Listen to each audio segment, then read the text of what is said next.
Boston Mayor Martin Walsh celebrates his re-election to a second term at an election night party in Boston. Republicans are still counting the upsets and losses in Tuesday's local races. The defeat in Virginia has been analyzed plenty. Its races further down the ballot, especially in suburbs, that have made Democrats grow more confident about the 2018 midterms. Here's a guide to what switched hands, which will be updated as runoffs and recounts continue. Colorado. Local progressives help Crystal Murillo, a Democrat, take a Republican-held city council seat in Aurora, a suburb of Denver. Massachusetts. Boston's Democratic Mayor, Martin Walsh, won a second term as was widely expected. But further down the ballot, left-wing Democrats made serious gains, starting with lawyer Lydia Edwards winning a seat on Boston's City Council. Members of DSA unseated more conservative Democrats on Somerville's Board of Aldermen. The liberal city's board now consists entirely of candidates backed by Sanders Group Our Revolution.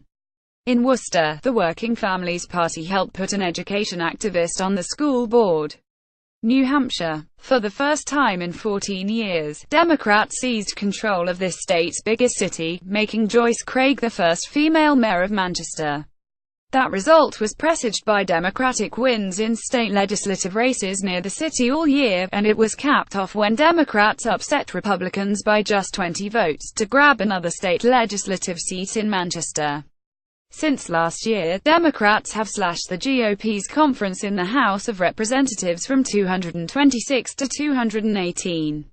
New Jersey. Gov-elect Phil Murphy was a favorite to win from the moment he won the Democratic nomination. The only question about his bid was how long his coattails might be. The answer: not long enough to add to the Democrats' sole legislative majority, but long enough to take back Atlantic City and to break a long Republican hold on Parsippany, the sort of suburb where the Trump backlash has brought Democrats from the fringe to contention. New York. Some of the first electoral warning shots of the Obama era came in November 2009, when Republicans ousted struggling Democratic county executives in Westchester and Nassau counties, which border New York City.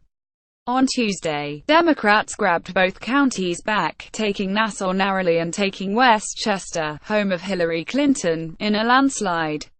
Republicans held off a Democratic wave only in the western city of Binghamton, North Carolina. Few states have thrown up obstacles to Democrats like this one, where Republicans, perhaps in the final months of a favorable gerrymander, have partially defunded the Democratic Attorney General's office and broken up judicial districts that favored their opponents.